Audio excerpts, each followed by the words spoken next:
Uma boa noite para todos. Sejam todos muito bem-vindos à casa. Às terças-feiras, é sempre bom lembrar para quem está vindo aqui pela primeira vez, nós temos uma programação que é na primeira semana, estamos estudando a obra O Nosso Lar, de autoria do espírito André Luiz, psicografado por Chico Xavier. Na segunda e na terceira semana, temos trabalhado o Evangelho segundo o Espiritismo, na sua sequência. E a última semana do mês, ou a última terça do mês, é sempre um tema livre, onde as pessoas vão sugerir algo que queiram ou que gostariam de ser abordado aqui. Neste mês de agosto, foi-nos sugerido falarmos um pouco sobre a questão da ciência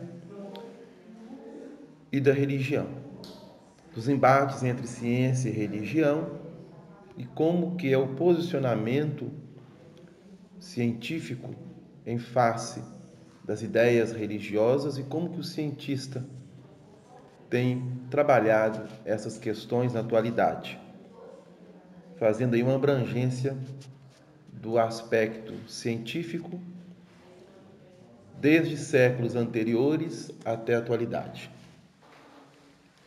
Aí já fica o convite para a última terça do mês, ok?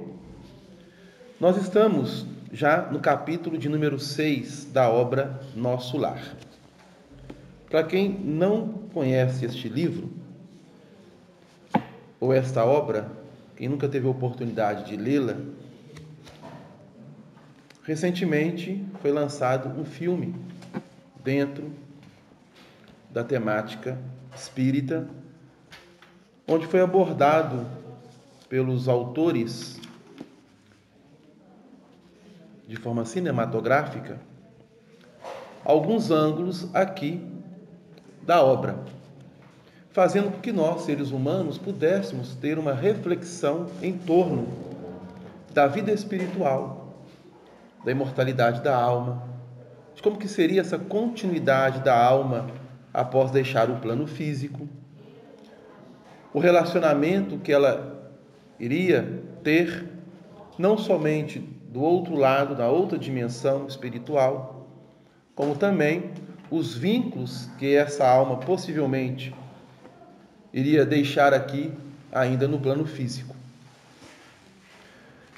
Então, quem assistiu o filme pôde observar inúmeras coisas nos chamando a uma reflexão em torno da essencialidade realmente da existência, não somente do ponto de vista físico, mas especialmente no que tange a questão espiritual.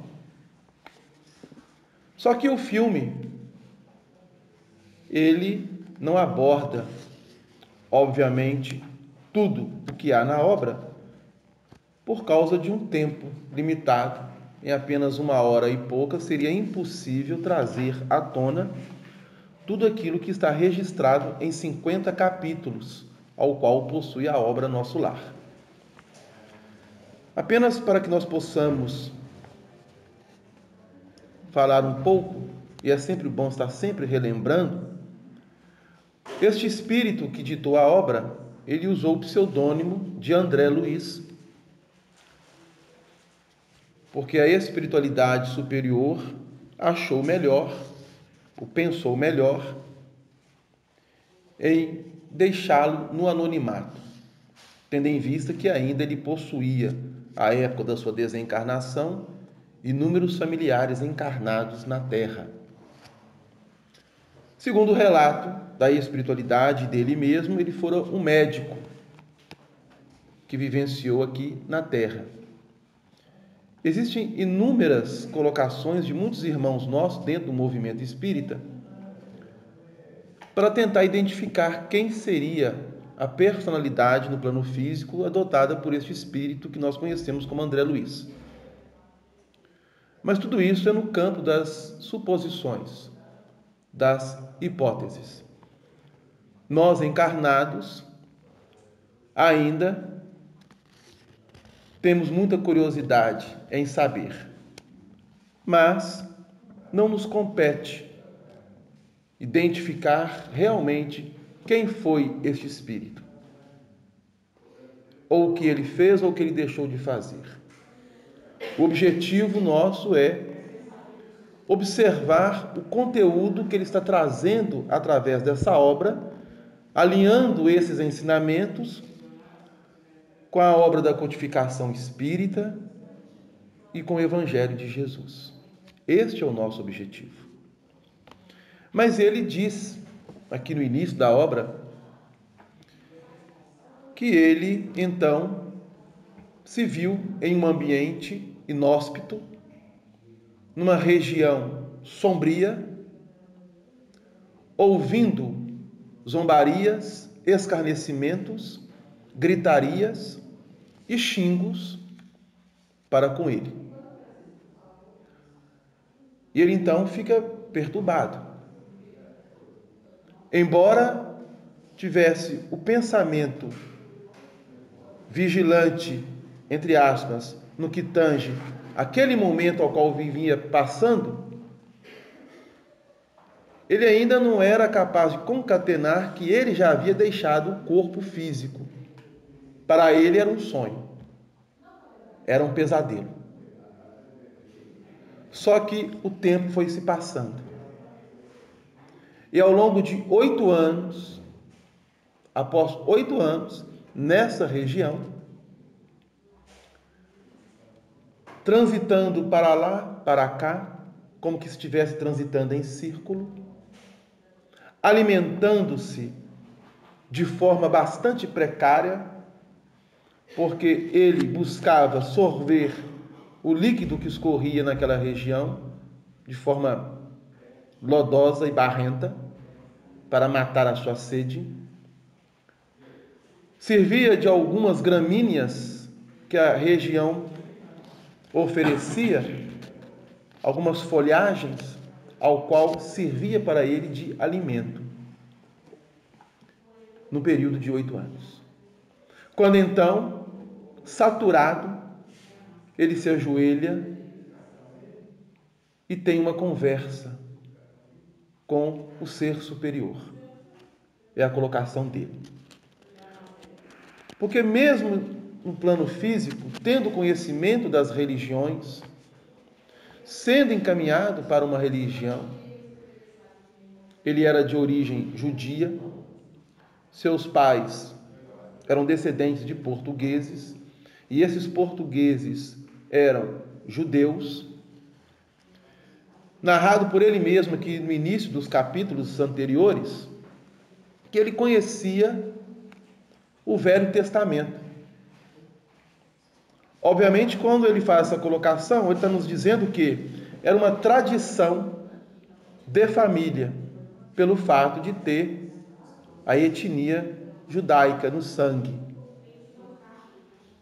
Mas que o Novo Testamento, ele não era muito afeiçoado. Porque nós sabemos que os judeus, aqueles que são da religião judaica, eles não veem Jesus como o Messias, como o Cristo.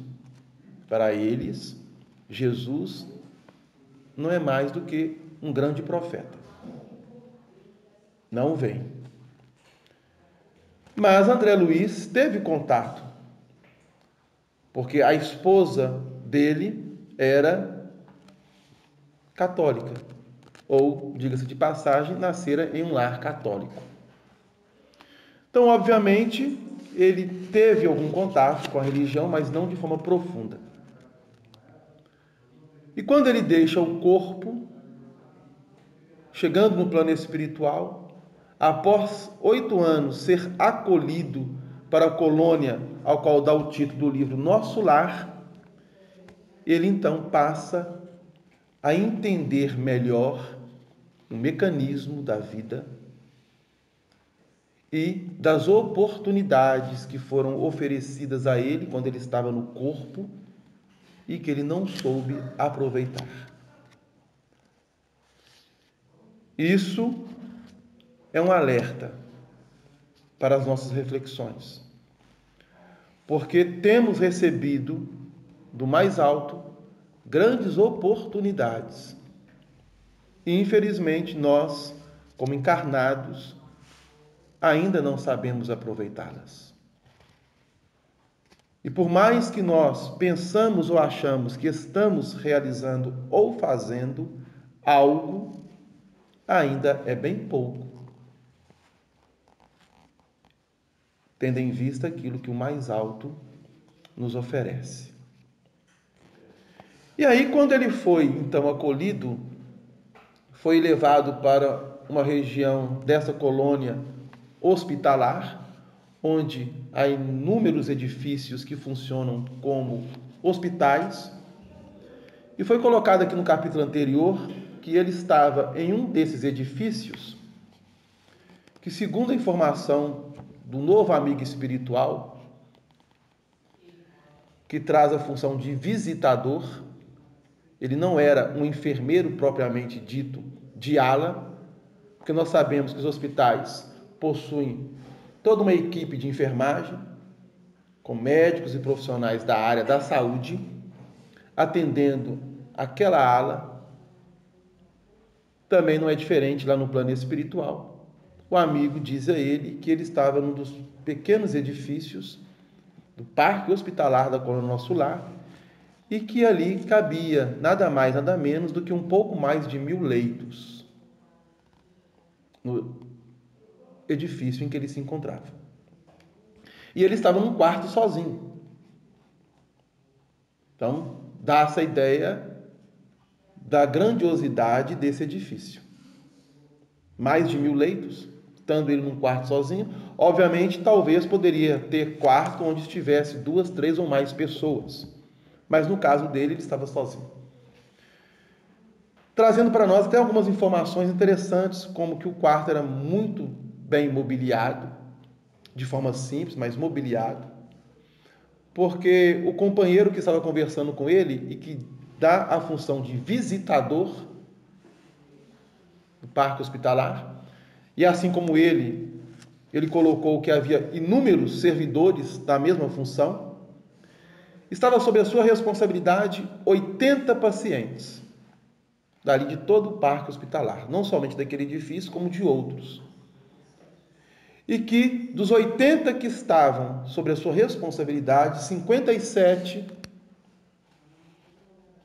foram para o plano espiritual, deixaram o corpo físico nas mesmas condições de André Luiz.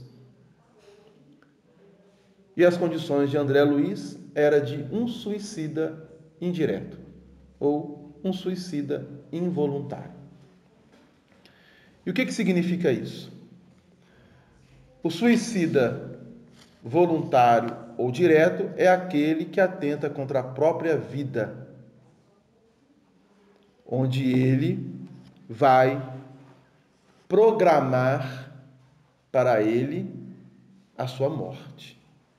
Ele programa, porque ninguém se suicida ou o pensamento do suicídio chega de chofre e a pessoa, vou suicidar. Não. É uma construção. O espírito vai alimentando aquilo, somado com influências espirituais negativas. E aí a pessoa, então, dá fim à vida de forma bem agressiva. No caso, as mulheres, a estatística narra que a grande maioria dos suicídios é através de envenenamento. No caso, os homens, de forma mais agressiva, o homem, ele dá um tiro nele mesmo, ou ele enforca-se a si mesmo, ou ele, então, pula de um edifício de proporções gigantescas de andares a esborrachar-se no chão. Embora o suicídio do sexo masculino, as tentativas são menores do que o sexo feminino, estatisticamente falando, a consumação do ato em si, os homens têm estatística maior do que as mulheres, por esse fato. pela forma de ser mais agressivo do que as mulheres. E André Luiz, então, recebeu essa notícia. E ele fica inconformado. Como? Suicida? Mas ele já havia ouvido, durante os 8 anos que ele perambulou naquela região sombria, onde ele ficara após deixar o corpo físico, os espíritos chamarem ele de suicida.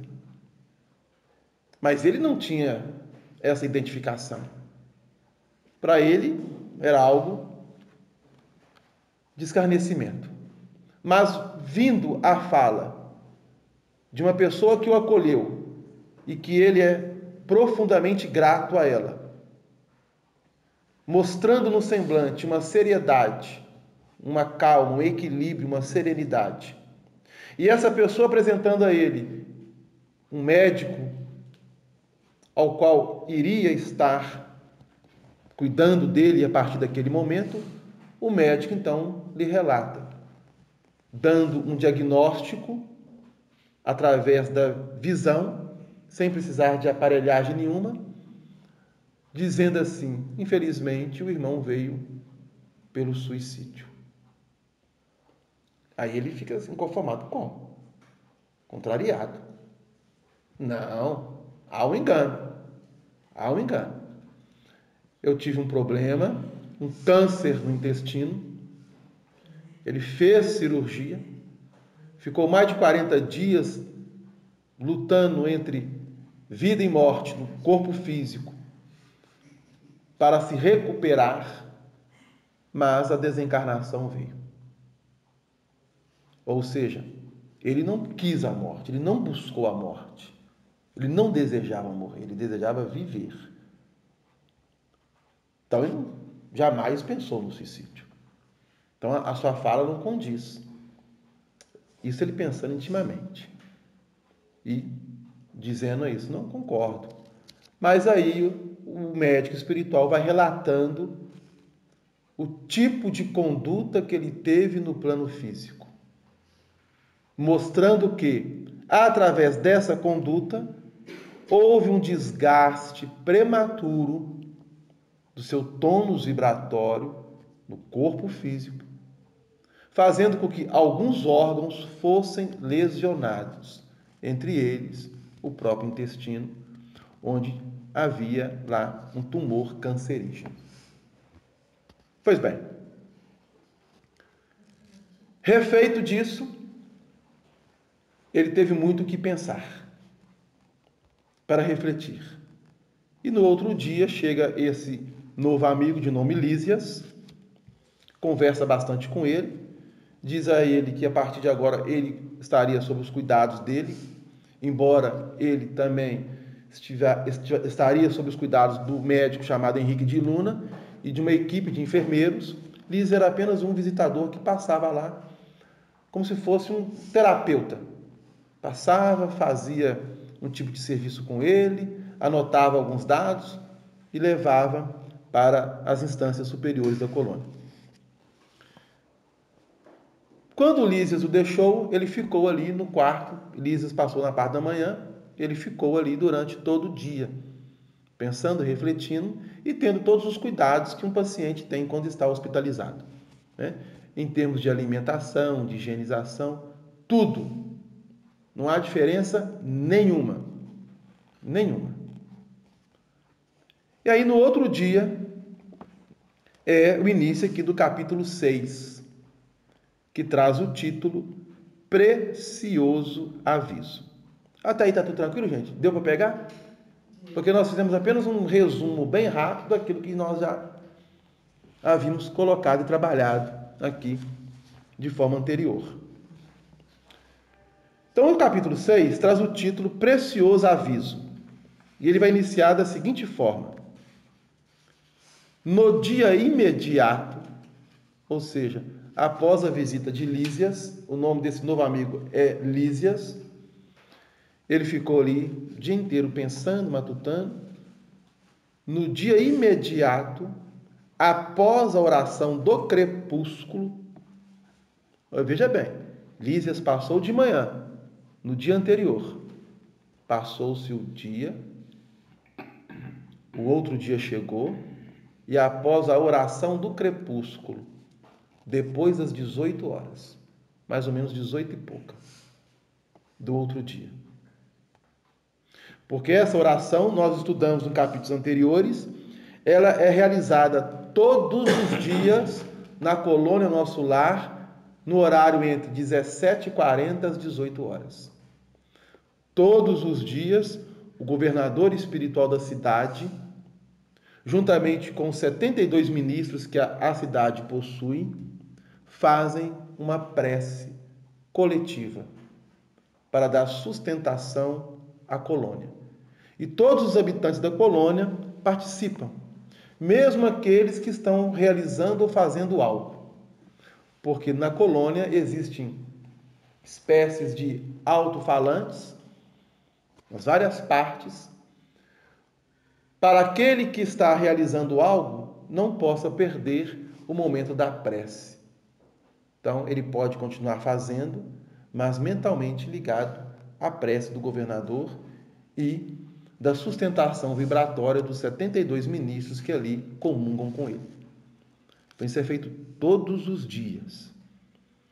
Então, após a prece do crepúsculo, Clarencio, que era um dos ministros da colônia Nosso Lar, e foi aquele que o resgatou dessas regiões sombrias no plano espiritual, me procurou em companhia do atencioso visitador.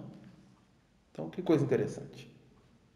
Lísias havia passado no dia anterior de manhã e no outro dia não havia passado.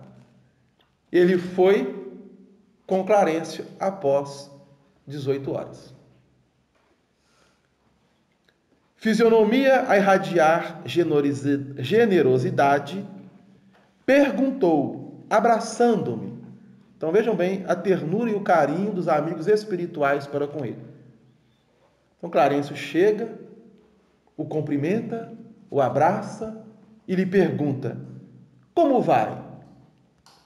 Melhorzinho é a expressão que ele utiliza. Melhorzinho foi realmente a forma como Clarencio dirigiu-se a ele. Esbocei, narra André Luiz, o gesto do enfermo, que se vê acariciado na terra, amolecendo as fibras emotivas. No mundo, às vezes, o carinho fraterno é mal interpretado. Então vejam bem, nós estamos aqui na década de 40 do século passado. Porque André Luiz foi resgatado talvez no final do ano de 38 para o início do ano de 39 do século passado. E ele está colocando, no mundo às vezes o carinho fraterno é mal interpretado. Então a fraternidade de forma espontânea a irradiar de Clarencio. Obedecendo ao velho vício, comecei a explicar-me, enquanto os dois benfeitores se sentavam comodamente a meu lado. Então a cama onde ele estava colocado ali na dependência do quarto, não era uma cama pequena, era uma cama bem grande, era um leito grande. Porque Clarencio sentou de um lado e Lísia sentou do outro. Obviamente, quando os dois chegaram, ele deve ter saído daquela posição de estar deitado e deve ter assentado na cama, onde Clarencio sentou de um lado, Lísias de outro. E ele colocou aqui, obedecendo ao velho vício.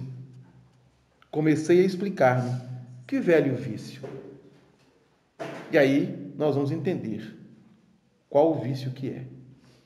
Ele diz o seguinte, não posso negar que esteja melhor. Óbvio, em vista da situação que ele se encontrava, 8 anos, sujo, imundo, sentindo fome, sede, completamente um estado de perturbação que quase fez com que ele ficasse louco, realmente. Mas, graças a Deus, o amparo foi muito grande. Agora, está tranquilo. Em um quarto, uma cama confortável, travesseiro, roupas limpas, alimentação, água. Não posso negar que esteja melhor. Entretanto, sofro intensamente. Muitas dores na zona intestinal. Estranhas sensações de angústia no coração. Nunca supus fosse capaz de tamanha resistência, meu amigo. Como tem sido pesada a minha cruz. Agora que posso concatenar ideias, creio que a dor me aniquilou todas as forças disponíveis. Então, olha para você ver como que ele vai narrando aquilo que ele estava se sentindo.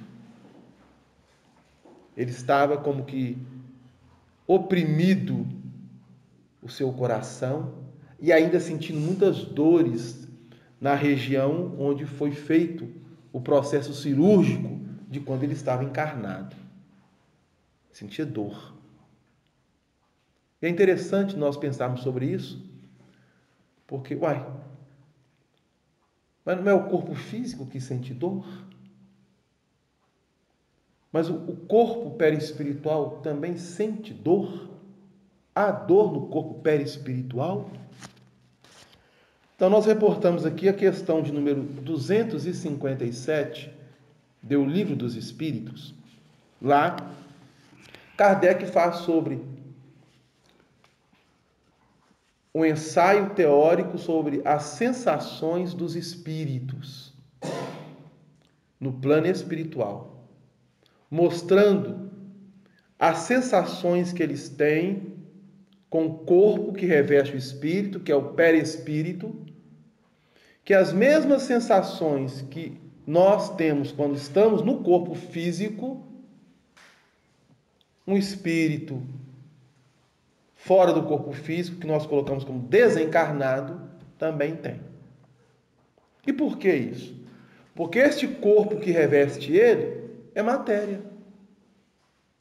Embora seja invisível aos nossos olhos, estando numa dimensão diferente da nossa dimensão física, não podemos deixar de colocar que a dimensão onde se encontram e os elementos que constituem essa dimensão ainda é matéria.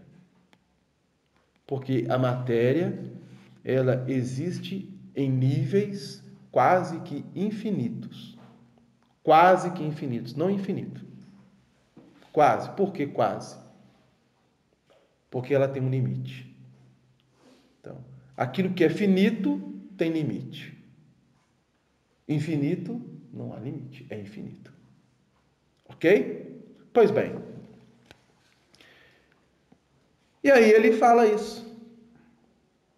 Isso denota o quê? Um vício humano de colocar aquilo que está se sentindo de forma até exagerada. E aí, obviamente, Clarence e Lísias passa a escutá-lo. E ele vai narrando. Clarence ouvia, atencioso, demonstrando grande interesse pelas minhas lamentações. Então ele achou que Clarence estava ali, todo a ouvi-lo, as suas lamentações, sem o menor gesto que denunciasse o propósito de intervir no assunto. Encorajado com essa atitude, aí ele continuou. Então ele viu que Clarence não falou nada. Ele achou que ele estava comovido.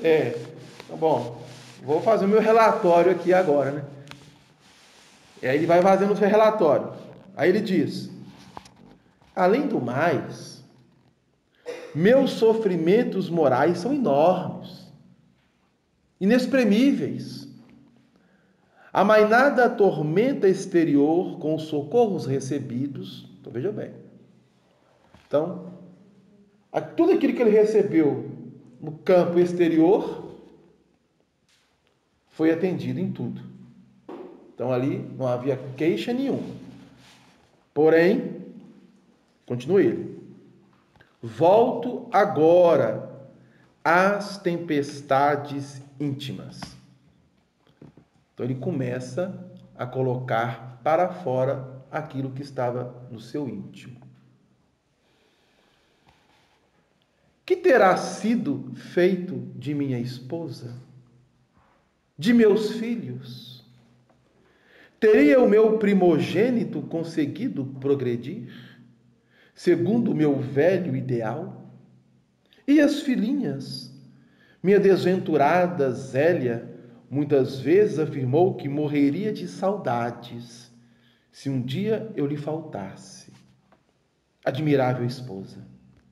Ainda lhe sinto as lágrimas dos momentos derradeiros. Não sei desde quando vivo o pesadelo da distância. Continuadas dilacerações roubaram-me a noção do tempo. Onde estará minha pobre companheira? Chorando junto às cinzas do meu corpo? Ou em algum recanto escuro das regiões da morte? Oh, minha dor é muito amarga. Que terrível destino a do homem penhorado no devotamento à família.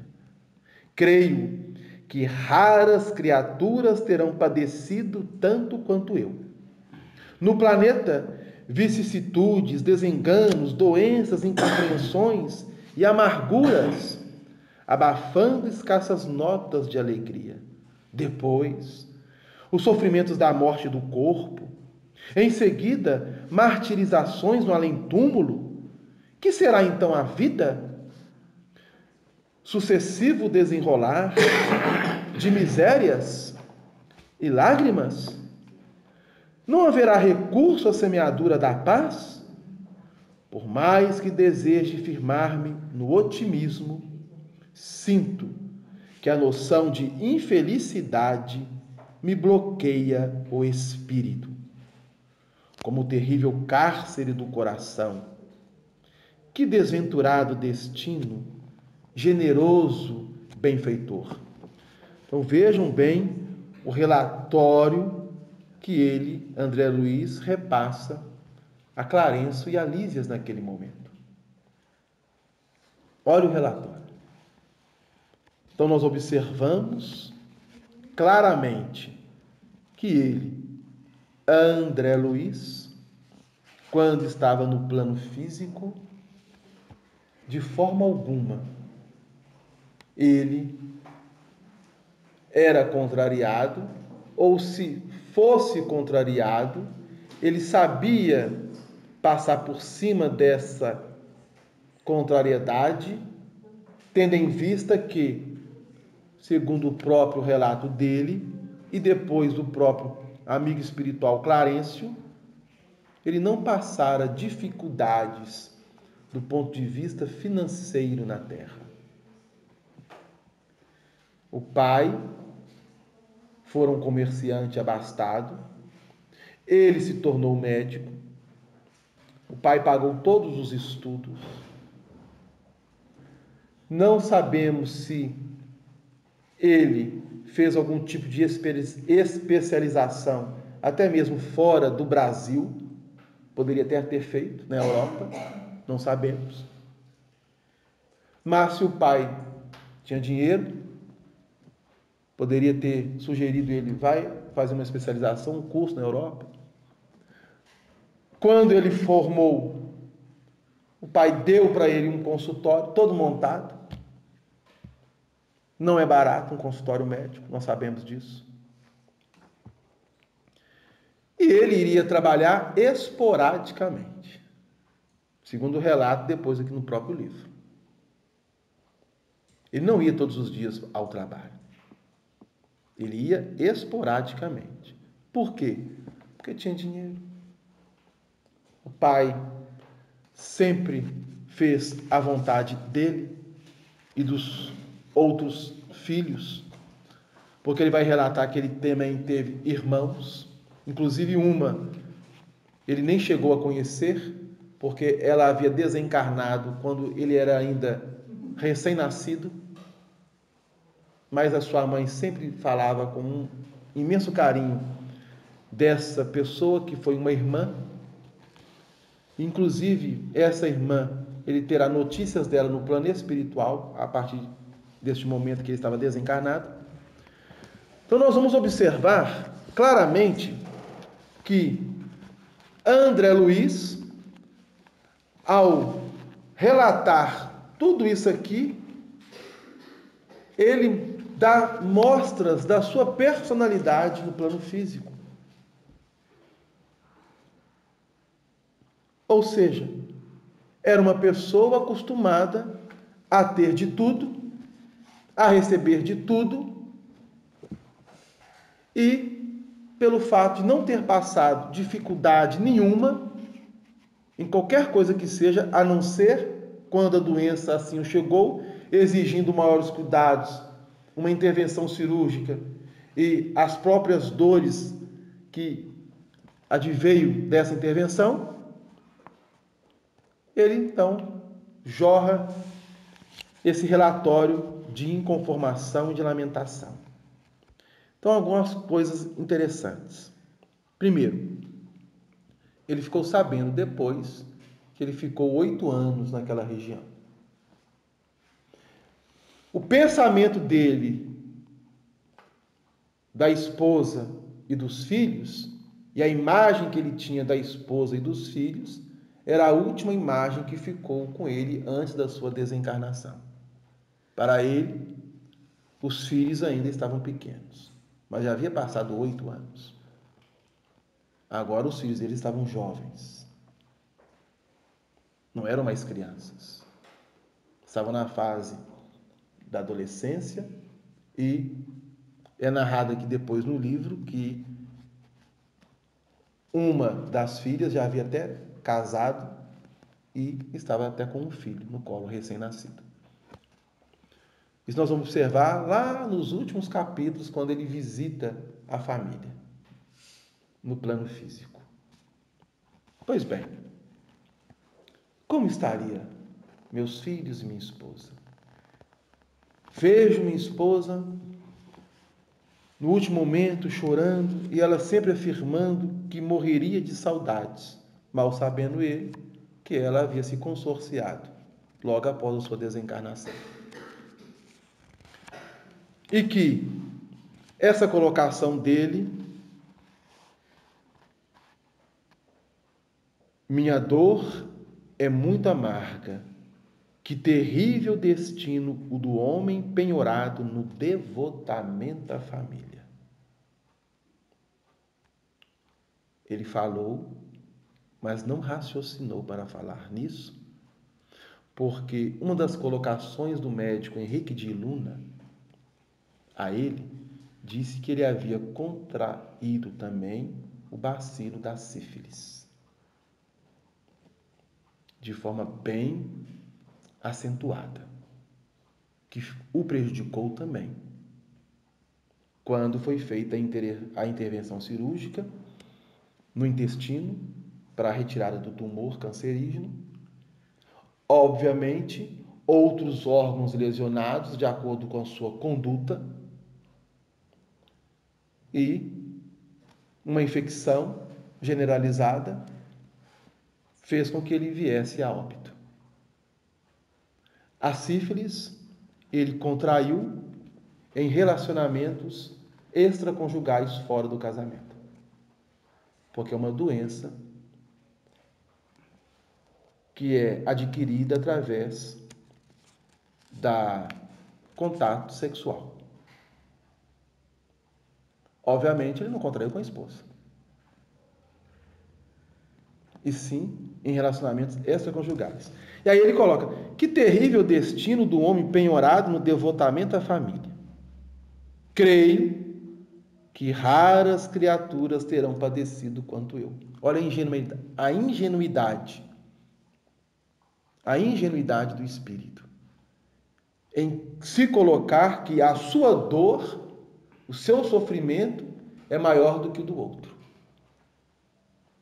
Nós temos esse costume de acharmos que aquilo que passamos é algo terrível, é um sofrimento que é muito maior de outras pessoas, que o nosso sofrimento é o único do mundo. E não é. Por mais que passamos por grandes dificuldades, sempre há pessoas que estão em dificuldades maiores do que a nossa. Sempre. Pois bem, é muito simples. Nós estamos aqui sentadinhos, tranquilos. E se nós estivéssemos hospitalizados agora? Não seria pior? Seria bem pior. Eu conheço pessoas que estão no hospital há mais de 5 anos, 6 anos, sem ver família, sem ter notícia nenhuma da família. Há um hospital aqui, que é um hospital de recuperação, chamado Paulo de Tarso, que fica ali próximo ali à região do Corpo de Bombeiro, não sei se alguém ouviu falar. Tem um Corpo de Bombeiro. Indo daqui para o centro, quando você chega ali próximo à região ali do Viaduto São Francisco, anterior a ele, perto do Corpo de Bombeiro, você vira ali à esquerda. Ali, para daquela faculdade Anhanguera que tem ali, você vira à esquerda, você vai sair lá no Paulo de Tarso. Nós fazemos parte de uma equipe e a gente sempre faz visita. E aí nós tínhamos uma companheira nossa que nós visitávamos, que estava nesse hospital. Ela ficou lá 1 ano internada. 1 ano. E nós sempre a visitávamos. De 15 em 15 dias, levando lá uma palavra amiga, um conforto, uma leitura e a aplicação do passe. E aí nós estendemos isso para outros pacientes do hospital. Conversamos com a direção do hospital, a direção aceitou porque havia esse trabalho já no hospital. Então a menina que fazia parte ali da questão social do hospital, ela sempre era muito solícita e ela atendia os pacientes, ela passava de quarto em quarto para saber dos pacientes qual era a religião de cada um deles. E de acordo com a religião de cada um deles, haviam grupos específicos. Então havia grupos católicos que iam fazer visitas periódicas aos pacientes católicos. Grupos evangélicos que iriam fazer visitas àqueles que ali estavam internados como evangélicos. E grupos espíritas que faziam visitas também já ao hospital. Só que como nós conhecíamos essa pessoa e ela ficou internada, então a nossa equipe sempre visitava ela e dentro das possibilidades estendimos a outras pessoas. E o mais interessante, essa menina, ela sempre perguntava ao paciente primeiro se ele desejaria ou não receber esse tipo de ajuda, se ele gostaria ou não, porque há pessoas que não gostam, não querem. Assim, não quero. Mas havia pessoas que não, eu gosto, eu quero sim. E aí nós ficamos sabendo de um senhor, nós adentrávamos um quarto, nós estávamos num quarto, havia 3 senhores, cada qual com um problema diferente. E um deles, nós depois ficamos sabendo, a gente vai conversando com um, com o outro, com os enfermeiros, com os médicos, até com a menina da assistência social. Esse senhor que estava ali no Hospital Paulo de Tarso, que ali é um hospital de recuperação. Você chega ali, você fica um tempo e sai. Para dar lugar para outras pessoas. Ok? Então a pessoa chega ali, não vai ficar internada o resto da vida não. Mas esse senhor já estava ali há mais de 5 anos. Ele tinha mais ou menos 58 anos de idade. Sofreu um derrame, sequelas, o corpo ficou paralisado e fica aí no leito do hospital está lá até hoje. Mais de 5 anos no leito do hospital. Imagina. Não fala, escuta, porque o derrame afetou a sua fala. Ele só balbucia, assim, não. Entendeu? E a gente chegava lá, tinha dias que ele estava com uma fisionomia boa, tinha dias que ele estava com uma fisionomia não tão boa. Então, a gente ficava pensando, gente, o que passa na cabeça? Ele chama José Antônio, do senhor Antônio. E a menina que sempre ia conosco, a nossa companheira, a nossa amiga, ela sempre questionava para ele, isso é família e tal. E quando falava em família, ele fazia assim, ó, ele se fechava. Ou seja, alguma coisa aconteceu. Havia ali algum obstáculo que ele tinha na relação de família. E aí ela mudava de assunto. Então, a gente vai entendendo cada paciente. O contato com os pacientes nós vamos conhecendo. Agora você imagina ficar mais de 5 anos no hospital travado, sem poder se levantar, se locomover, tomando banho quase que de leito diariamente, tendo a ajuda do outro para se alimentar. E aí a gente conversa, gente, será que quando eu perco uma unha e dói, o sofrimento é maior do que o dele? Porque eu ia ali, mas eu saía dali, eu voltava para casa, eu chegava em casa, tomava meu banho, me alimentava, no outro dia eu ia para o trabalho, voltava do trabalho, tinha minha família, minhas atividades, e ele ali, mais de 5 anos no hospital. E assim como ele, inúmeros casos. Inúmeros casos. E aí o André Luiz, obviamente, ele foi médico no plano físico. Será que como médico ele nunca adentrou um hospital? Ele nunca viu pessoas passando por dificuldades num hospital?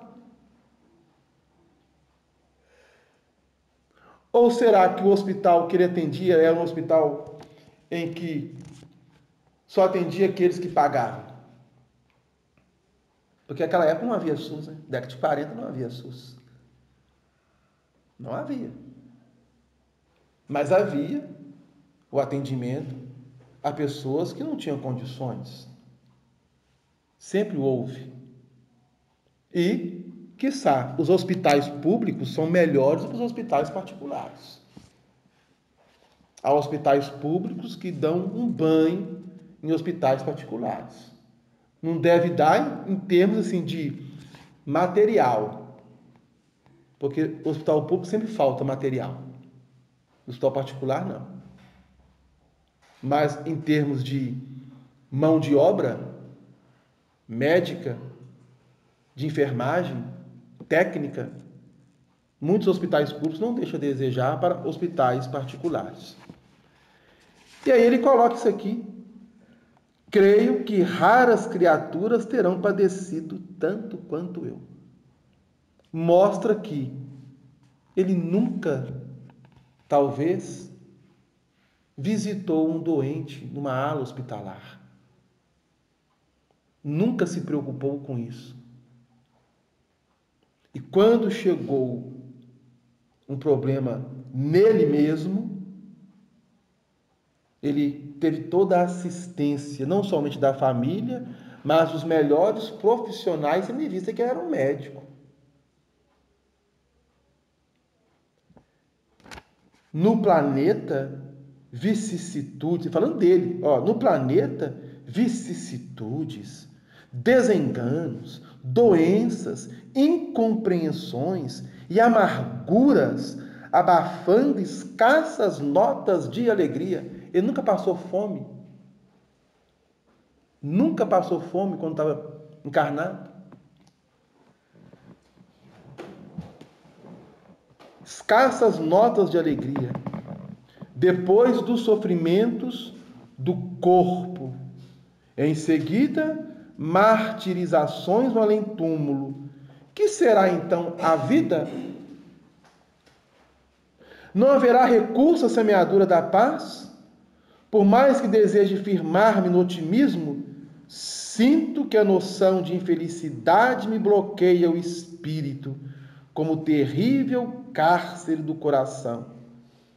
Que desventurado destino, generoso benfeitor. Olha para você ver a colocação dele. A ingenuidade do espírito neste momento em estar recebendo toda uma ajuda, toda uma assistência, mas sequer capaz de pensar num todo, pensando exclusivamente no seu problema, em si mesmo. Egoísmo. Egoísmo. Por sinal, sabemos que o egoísmo é a maior chaga que temos na nossa humanidade. E o egoísmo, ele é tão sério, mas tão sério, que os próprios amigos espirituais nos informam. Lá no Evangelho segundo o Espiritismo, no capítulo 11, no item 11, há uma mensagem intitulada O Egoísmo. O título do capítulo é Amar o próximo como a si mesmo. E nessa mensagem, o amigo espiritual diz que o maior impedimento ao progresso moral é o egoísmo. O maior impedimento à felicidade de quem quer que seja é o egoísmo. Está lá na mensagem deste amigo espiritual, no item 11, capítulo 11. Aqui ele estava sendo completamente egoísta, pensando só no seu problema, esquecendo da fala do próprio Lisas no dia anterior. Somente aqui, em que você se encontra nesse hospital, há mais de 1000 leitos. Esquecendo de que Lisas havia falado com ele, que estava sob os seus cuidados, 80 pacientes, que 57 estavam nas mesmas condições dele. Olha para você ver. E ele se lamentando com Clarencio e com Lísias. Chegado a essa altura, o vendaval da queixa me conduzira o barco mental ao oceano largo das lágrimas. Ou seja, ele foi falando e começou a chorar. Começou a chorar copiosamente. Clarencio esperou, e quando ele conseguiu dominar um pouco mais as suas emoções, Clarencio levanta, sereno, e fala sem afetação. Ou seja, não se deixou levar pela emotividade. Dizendo assim a ele: meu amigo, deseja você, de fato, a cura espiritual? Porque fisicamente não tinha como curar mais, né? O corpo já tinha sido eliminado, o corpo físico. O tratamento agora é para com o corpo perispiritual, que trazia os vestígios oriundos do corpo físico. Porque a mente dele não conseguiu eliminar. Porque se ele tivesse a mente sadia, equilibrada, serena e humilde, esses vestígios não o acompanhariam no plano espiritual. Não acompanhariam. Ficariam no corpo físico. Para a gente observar como que a nossa mente ela é importante em todo o processo de cura ou autocura. E Clarencio fala com ele: deseja de fato a cura espiritual? Quem não quer? Quem não deseja? Quem gosta de sentir dor, qualquer que seja? Seja uma dor física ou uma dor moral. Ele falou aqui de uma coração angustiado. quando o nosso coração está opresso, é uma dor. A gente não sente o coração apertado, como nós apertamos um órgão ou um corpo, ou um membro do nosso corpo. É um aperto simbólico, mas que sufoca. É o que ele está narrando no Clarencio. Não havia notícias da família. E isso estava incomodando e muito. Mas Clarencio pergunta de forma enfática: meu amigo, deseja de fato a cura espiritual? Ele olhou para Clarencio, fazendo um gesto afirmativo. Mas aí nós vamos falar na segunda parte, nós vamos fazer uma parada agora para a prece de irradiação. Né, seu nome? Agora, tratando um pouquinho. Tá bom. O senhor já ouviu qual música nós vamos cantar aí, seu nome? Página 11 e no 15. Página 11. Canção de Genezaré.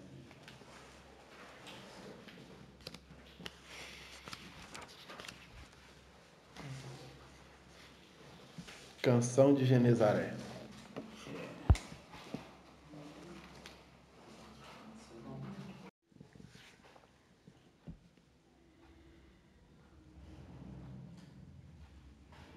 Amado Mestre Jesus,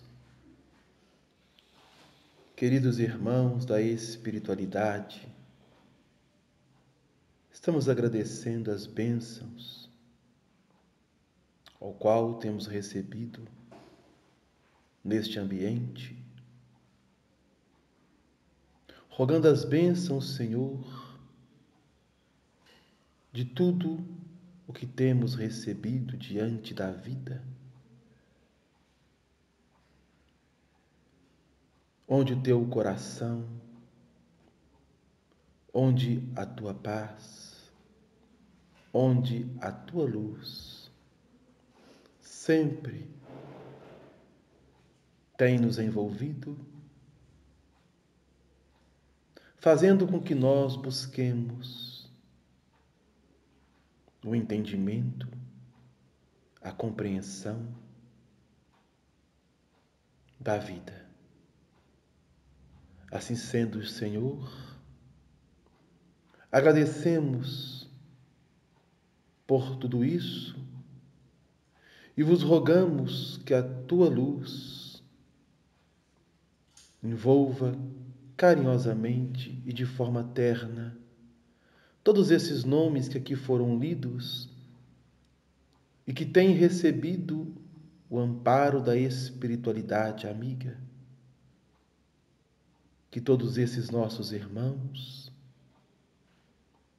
possam neste momento serem acariciados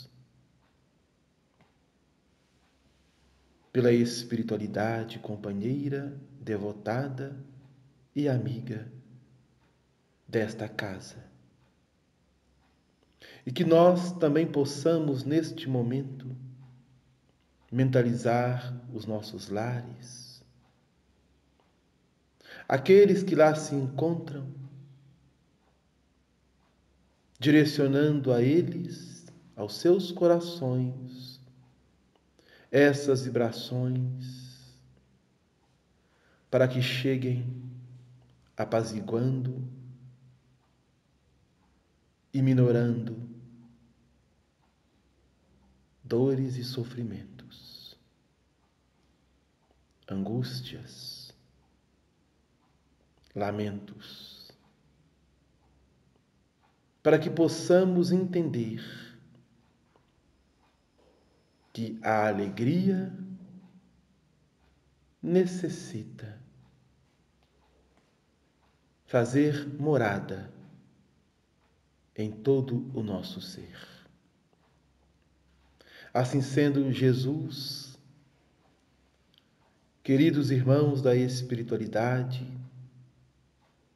amiga desta casa que nos acolhe, agradecemos e rogamos o amparo a cada um de nós que aqui nos encontramos, não somente no plano físico, como também aqueles irmãos na dimensão espiritual da casa, necessitados do encaminhamento em conformidade com suas próprias necessidades. Assim sendo, Jesus, nós os rogamos, sê conosco, hoje e por todo sempre, que assim seja. Que assim seja.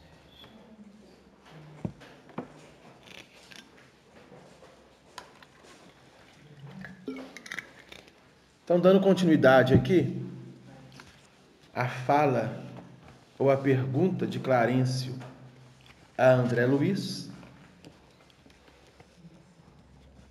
é como se Clarencio estivesse falando para cada um de nós. É como se ele chegasse à nossa frente e nos dissesse: meu amigo ou minha amiga, deseja você de fato a cura espiritual?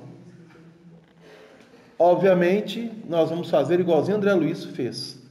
Vamos balançar a cabeça e dizer, claro, sim, queremos, quero. Então, Clarencio fala para ele: aprenda, então, a não falar excessivamente de si mesmo, nem comente a própria dor. Lamentação denota enfermidade mental e enfermidade de curso laborioso e tratamento difícil. É a primeira dica de Clarencio. Se nós realmente queremos iniciar um processo de autocura espiritual, fazendo com que essa energia oriunda de nós mesmos e que será acasalada ou somada com as energias que recebemos do mais alto e da própria espiritualidade e da própria divindade, ela vai trabalhando em nosso espírito, abrangendo o nosso corpo perispiritual e chegando até o corpo físico.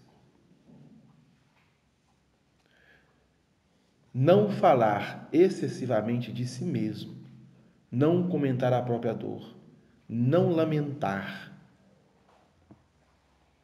Talvez pareça fácil, mas não é. E vejam bem a colocação de Clarencio. Lamentação denota enfermidade mental e enfermidade de curso laborioso e tratamento difícil. Realmente, porque é complexo e muito difícil renovar, reestruturar, redirecionar o pensamento. A nossa capacidade de raciocinar, de avaliar, de analisar e de meditar de forma mais profunda tudo aquilo que chega até nós. Então, o que Clarencio está pedindo a André Luiz é um exercício que ele teria que fazer consigo mesmo. Da mesma forma que cada um de nós estamos sendo convidados a realizar conosco mesmo. Então, não lamentar qualquer coisa que seja, é uma grande dificuldade para cada um de nós. Porque, querendo ou não, às vezes no dia a dia, em coisas bem corriqueiras, nós nos perdemos em lamúrias, em lamentações, com coisas bem triviais, com coisas bem insignificantes, gastando tempo, energia e, obviamente, somando para nós um campo vibratório amplamente negativo que irá nos causar danos, que irá nos causar desgaste desnecessário. Então isso é muito sério, porque isso denota uma enfermidade mental. Então, quando André Luiz ele jorrou tudo isso aqui para Clarencio, aquele relatório de lamentação, desde quando deixou o corpo físico, foi para o plano espiritual, na região sombria, a acolhida agora, reconhecendo que está numa posição agora melhor, ele então coloca o seu coração à mostra, mostrando a sua capacidade mental de não estar habituada a pensar a não ser em si mesmo, no seu próprio interesse, no seu bem-estar. Egoísmo. E aí Clarencio fala: é indispensável criar pensamentos novos e disciplinar os lábios. A fala. Olha, simples, mas complexo. Porque os nossos pensamentos, a nossa fala, quando nós assustamos, já foi. Às vezes, naquele impulso, naquele automatismo que todos nós temos, quando algo chega até nós e nos pede, às vezes, um pouquinho de paciência ou de discernimento, nós, de forma impulsiva, damos a cara para bater, mostrando realmente quem somos, na essência íntima, na essência espiritual. É isso que Clarencio está falando com ele. A partir de agora, meu irmão, avalie o seu pensamento. Analise as situações para que a sua fala seja condizente. Mesmo que você talvez faça alguma colocação pertinente a um problema, que ele seja uma fala que possa construir, edificar. Porque você apenas lamentar para destruir, para denegrir, sem em troca sugerir algo que possa edificar ou construir, isso não há valia para nós aqui no plano espiritual. E aí ele coloca: somente conseguiremos equilíbrio abrindo o coração ao sol da divindade, isto é, a luz maior, ao sol que chega todos os dias até nós, mesmo nos dias tempestuosos ou chuvosos.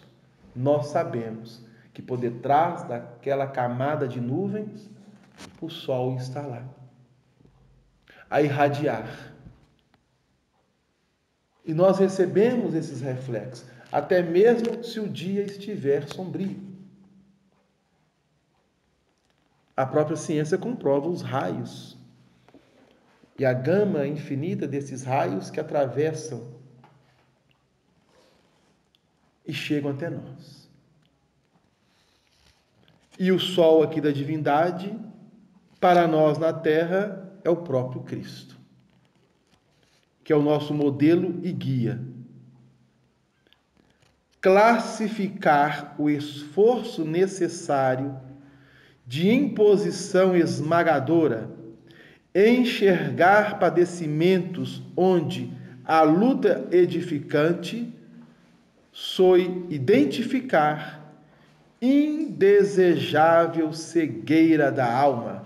Então, Clarencio vai só fazendo colocações importantes para que ele possa analisar. Quanto mais utilize o verbo por dilatar considerações dolorosas no círculo da personalidade, mais duros se tornarão os laços que o prendem a lembranças mesquinhas. O mesmo Pai que vela por sua pessoa, oferecendo-lhe teto generoso nesta casa, atenderá aos seus parentes terrestres? Devemos ter nosso agrupamento familiar como sagrada construção, mas sem esquecer que nossas famílias são seções da família universal, sob a direção divina. Estaremos ao seu lado para resolver dificuldades presentes e estruturar projetos de futuro. Mas não dispomos do tempo para voltar às zonas estéreis de lamentação. Além disso, temos nesta colônia o compromisso de aceitar o trabalho mais áspero como bênção de realização, considerando que a providência desborda amor, enquanto nós vivemos onerados de dívidas. Se deseja permanecer nesta casa de assistência, aprenda a pensar com justeza. Foi a colocação de Clarencio para ele. E por que ele está dizendo isso? Porque caso ele não atendesse às sugestões amorosas que aqui Clarencio colocou para ele, e se ele mantivesse o pensamento num campo de negatividade, obviamente que seria bastante complexo para a espiritualidade maior mantê-lo ali. Tendo em vista que ele estava na colônia de nosso lar por intercessão de espíritos devotados ao seu coração. Ele não chegou ali pelo merecimento de ser acolhido por ele mesmo. Ele chegou ali por solicitações e pedidos de amigos espirituais, dentre eles a própria mãe, para que pudesse interceder por ele e ele ser acolhido pelaquela colônia e receber o tratamento para que então ele pudesse continuar a sua jornada evolutiva. Mas ele teria que demonstrar com ele mesmo uma mudança, uma renovação. Era necessário fazer isso. Então, Clarencio está dando para ele aqui dicas importantíssimas que servem não somente para ele, mas para todos nós. Este é o objetivo da espiritualidade. Quando vai atender um, que aquele atendimento possa também servir para muitos, ganhando com isso tempo, eficiência e até mesmo produtividade. A espiritualidade trabalha com essa programação. E ele necessitava agora criar pensamentos novos e disciplinar os lábios. Para que nós possamos fazer isso, e isso vai ter que ter um esforço gradativo de nossa parte, nós precisamos então iniciar isso. E como nós fazemos isso? Através da prece diária, através de uma leitura, de um bom livro, de uma leitura que edifica, que soma para nós, através de pensamentos sadios e melhores, saber escolher o tipo de conversa que nós gostaríamos de participar. Tudo isso faz parte do nosso dia a dia. É um exercício diário e gradativo que o espírito vai realizando consigo mesmo. Porque para atingir equilíbrio é indispensável criar pensamentos novos, disciplinar os lábios. Para que nós possamos então trabalhar este equilíbrio interno dentro de nós. E André Luiz aprendeu.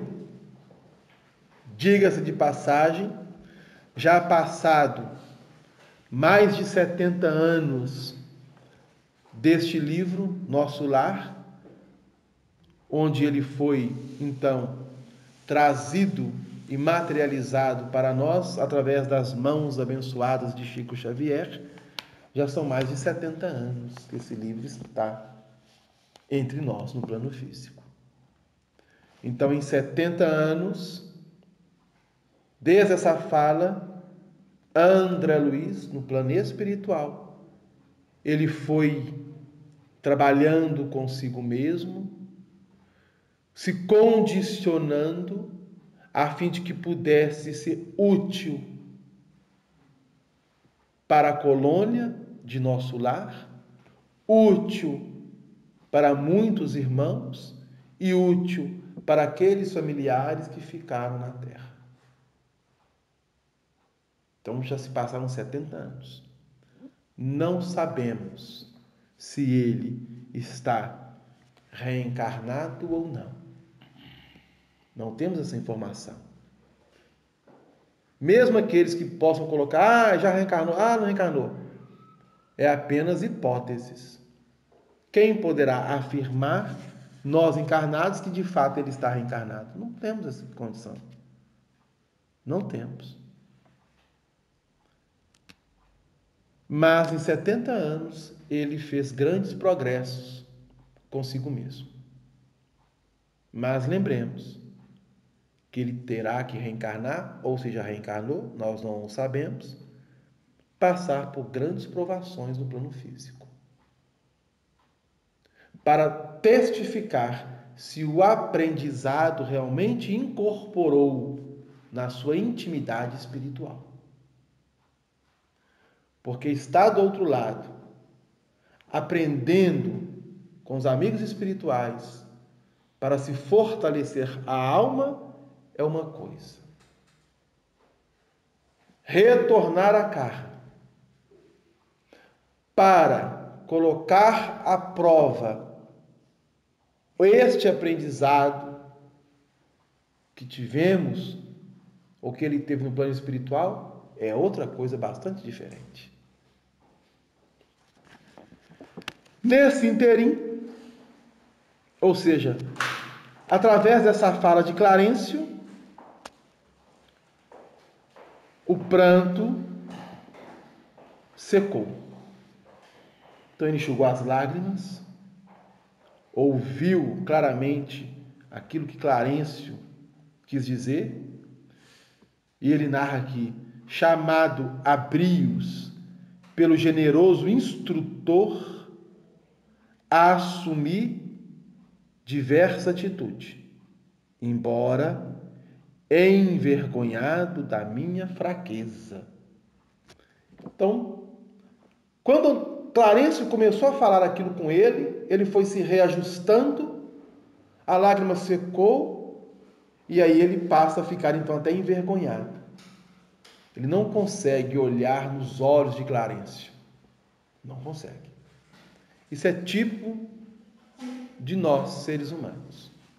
Quando fazemos algo de errado, nós não conseguimos olhar nos olhos das pessoas. E existem pessoas que têm dificuldade realmente em olhar nos olhos umas das outras.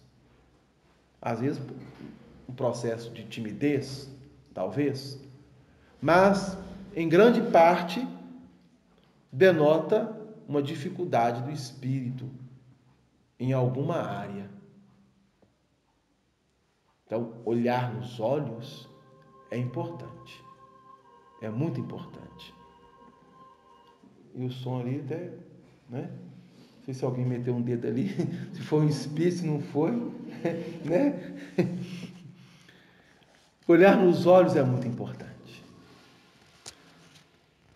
E hoje nós temos essa dificuldade de olhar nos olhos da pessoa. De falar um bom dia, uma boa noite, uma boa tarde. Em qualquer local que nós vamos. Porque este aparelho que está em cima da mesa, o celular, ele tirou isso da gente. Tirou. A tecnologia veio para nos engrandecer, para nos beneficiar, para trazer para nós cada vez mais condições de vida melhor. Mas ela não pode tirar aquilo que somente o Espírito possa dar a si mesmo. Ternura, carinho, empatia, amor. Isso a tecnologia não nos pode dar. Então, e se incomoda, né? Por exemplo, você está conversando com a pessoa não te olhar. Sábado eu fui no supermercado fazer compra, aí eu peguei e dei bom dia para a menina do caixa. Essa semana eu até falei com a espiritualidade lá dentro. Semana passada pra cá, eu tô andando muito irritada. Aí eu dei bom dia pra menina do caixa, a menina nem pra mim ela olhou. Aí eu olhei pra ela e falei assim, ô moça, eu te dei bom dia. Aí ela, bom dia. Aí eu, sabe? Aí assim, realmente incomoda, né? Você tá conversando com a pessoa não tá te olhando, ou então essas coisas, você dá um bom dia, a pessoa não responde, né? mas nós precisamos trabalhar muito isso conosco, porque nem sempre as pessoas estarão no bom dia delas. Mas é isso que eu falei, assim, igual eu até comentei lá dentro, de semana passada pra cá, eu tô muito irritada, tem umas coisas me incomodando muito, isso aí principalmente, então às vezes a gente, assim, como eu não estou bem, né, aí eu, por exemplo, eu dou um bom dia, eu acho que a pessoa tem a obrigação de me responder, né? Só que Nós assim, temos eu tenho que entender que é eu que não estou bem. isso. Nós temos que Ela trabalhar não isso. quer passar o bem dela para os outros, o mal dela para os outros. Aí nós temos que começar a trabalhar isso. E é justamente isso que Clarencio está falando aqui com o André. Porque a pergunta, ele chegou e perguntou: e aí, melhorzinho? Aí ele, sofrimento, dor, não sei o quê, papapá, foi tecendo o mar de lamentação. E ele só ouvindo. E a fala dele em nenhum momento perturbou Clarencio. Em nenhum momento. Manteve-se sereno, calmo e tranquilo. Por quê? Porque Clarencio trazia na sua intimidade equilíbrio, serenidade, paz. Então, ele conseguia enxergar essa dificuldade que vinha passando naquele momento o André Luiz, assim como muitos que ali se encontravam. É um estágio, é um estado, não é permanente. Precisamos entender isso. Então vai ter dias realmente que nós não vamos estar bem, não. Porque nós oscilamos. É impossível um espírito encarnado num planeta de provas e expiações estar todos os dias e todas as horas do dia bem. A não ser que ele seja um espírito iluminado ou um santo. Eu mesmo tenho uma dificuldade. É um tal dos outros virem lamentar comigo os problemas. Parece que os outros gostam de falar comigo. Eu sei. Tem. Ou seja, você, como se diz assim, eu sou um para-raio de receber lamentações do próximo ou do outro. E geralmente eu não sou muito de. Tem meus problemas, né? Acho que quem não tem, né? Mas é isso que você está falando, né? Parece que cada um tem uma qualidade, não vou dizer qualidade. Isso. Eu falo com ele assim, Delano, que na verdade ele está na profissão errada. Que ele deveria ser psiquiatra, psicólogo, orientador, alguma coisa assim, sabe? Tem que saber ouvir, né? Tem que saber ouvir. E ele sabe. Pois é. Tá com os cabelinhos E brancos. só dele aumentar as coisas que eu não recebimento, ele muito. E isso faz parte. E Clarencio estava tentando tirar isso de André Luiz. Ele aprendeu. Porque todas essas falas que há nos livros, todos esses diálogos, nós temos que nos colocar na posição desses espíritos. Ou seja, neste momento, passando por um momento de dificuldade, estamos na posição de André Luiz. É a palavra de um benfeitor, Clarencio. Olha, age dessa forma, faça isso, para o seu próprio bem, para o seu próprio equilíbrio. E por que Clarencio está sugerindo isso? Porque ele também já passou por dificuldades em diversas reencarnações. E a posição que ele está naquele momento, ele a tem por méritos próprios. Porque ele conquistou aquela posição. Ele, através de uma vida ou de várias vidas que nós nem sequer imaginemos os tipos de sofrimento ou de dores ou de vivências ou de experiências pelo qual Clarencio passou. Nós não sabemos.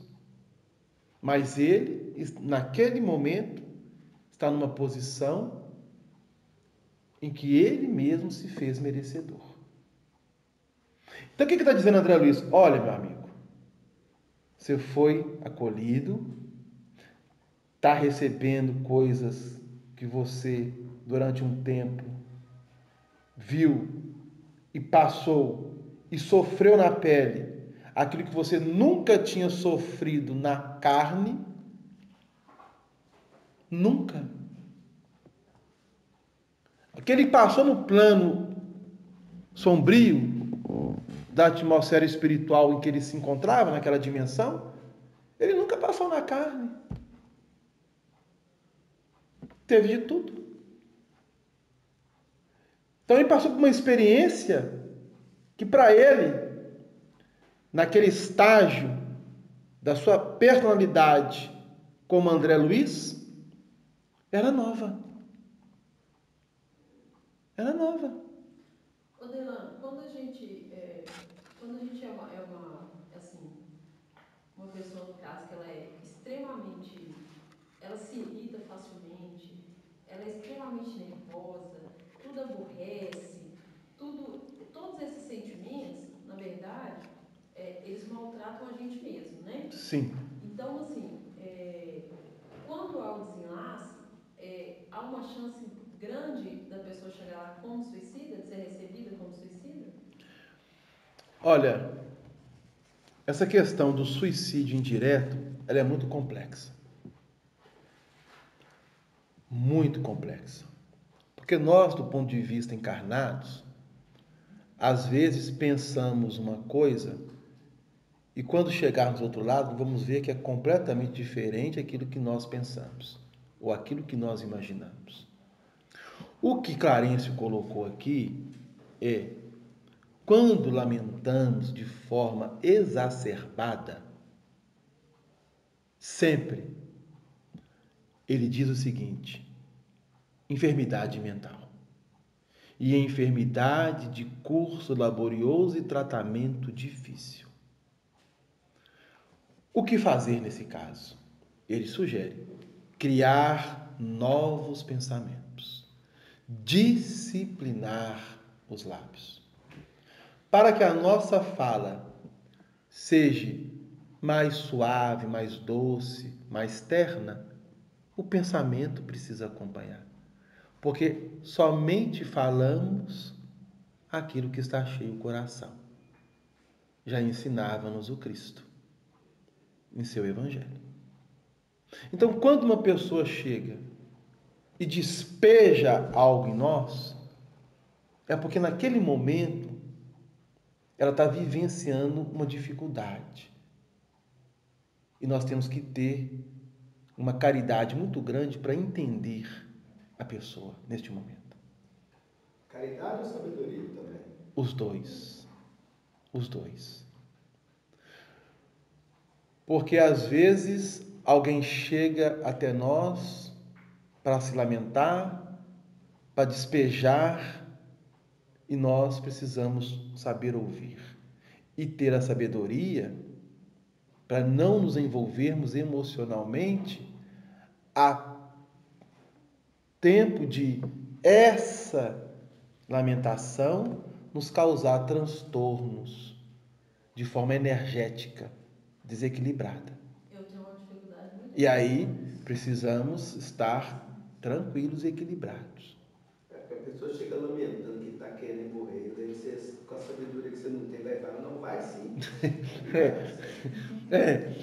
Alguém pode colocar, né? E acontece. Acontece. Incentiva.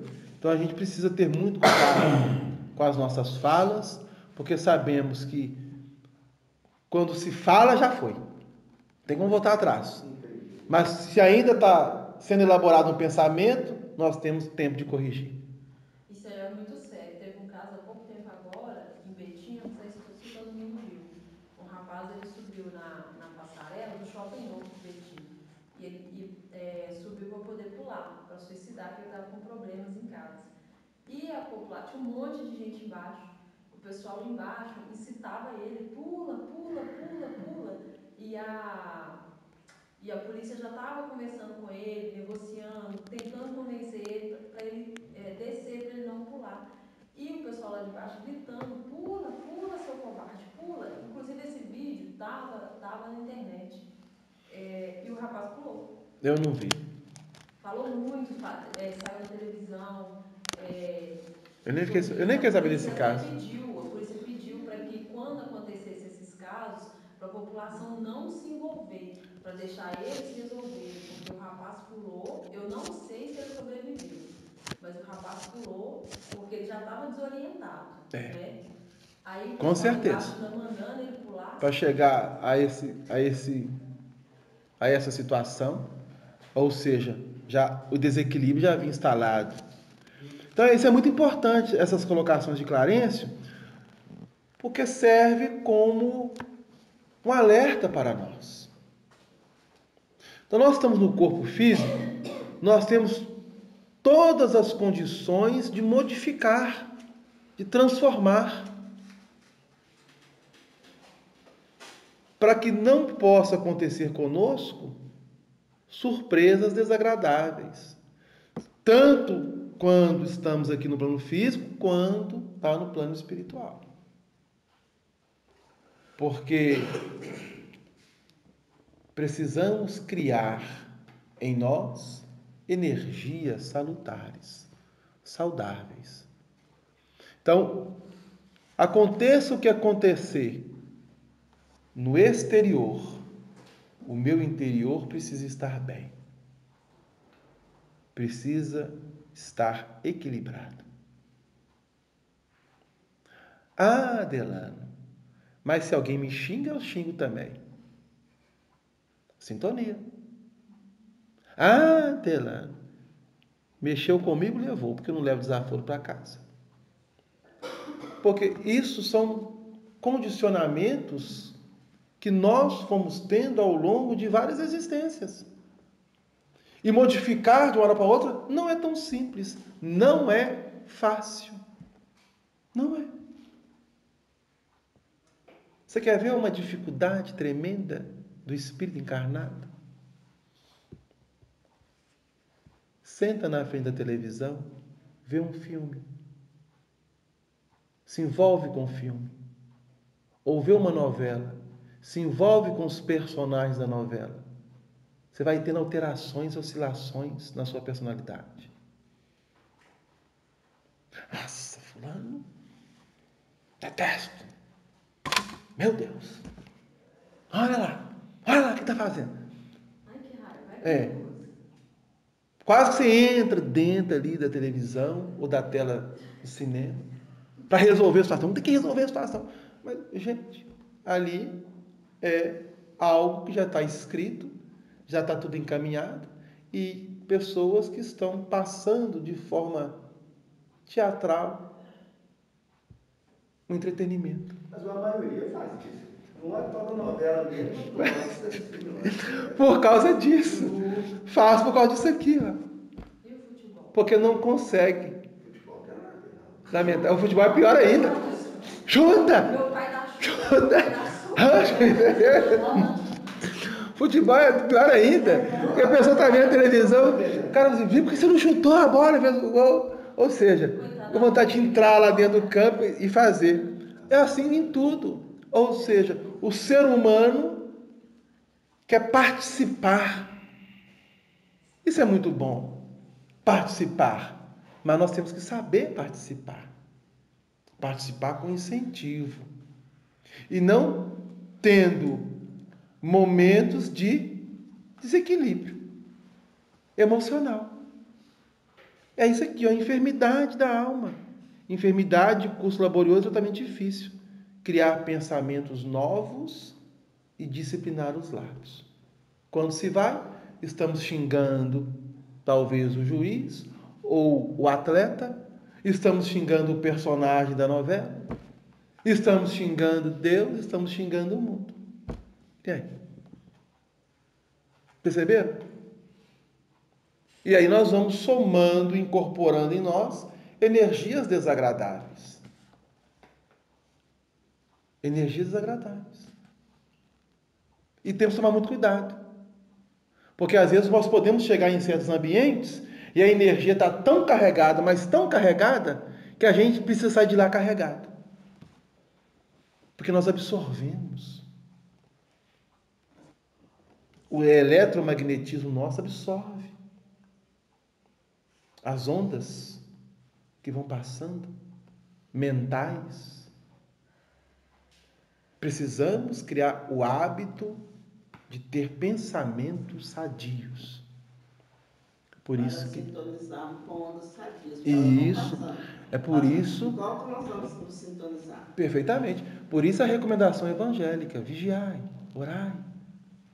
Mas sabemos que isso é difícil e até impossível para nós encarnados durante 24 horas por dia. Então, quando é colocado no livro que todos os dias era feita a prece coletiva, o que a espiritualidade está sendo com isso? O hábito de se fazer prece diariamente, em um determinado horário. O hábito de ter uma leitura edificante. O hábito de saber ter uma conversa construtiva. E saber filtrar aquilo que chega de forma negativa. Isso é hábito. Porque deixando o corpo, o que muda? Apenas a dimensão. Qual é a afinidade sua? Qual é a sua sintonia? É o que acontece.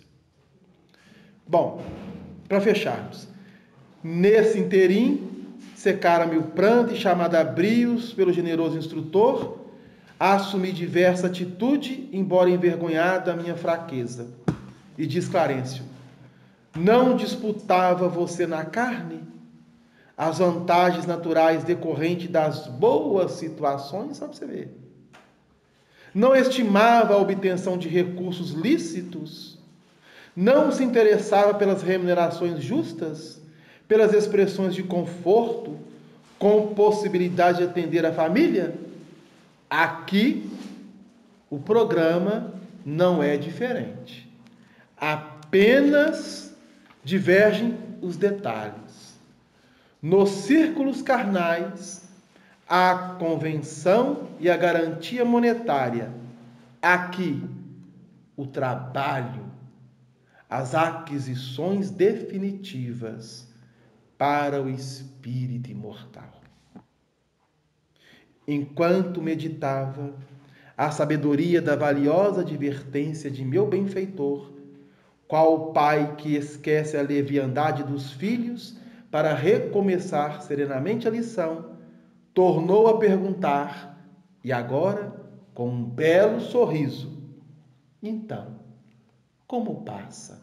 Melhor? Contente por me sentir desculpado, à maneira da criança que deseja aprender, respondi confortado: vou bem melhor, para melhor compreender a vontade divina. Mudou o pensamento. Mudou até a expressão corporal. Mudou a energia. A dor, então, que sentia, acabou. Ia ser eliminada gradativamente, de acordo com a sua atitude mental. Mudou tanto assim. Então, fechamos o capítulo 6. Mês que vem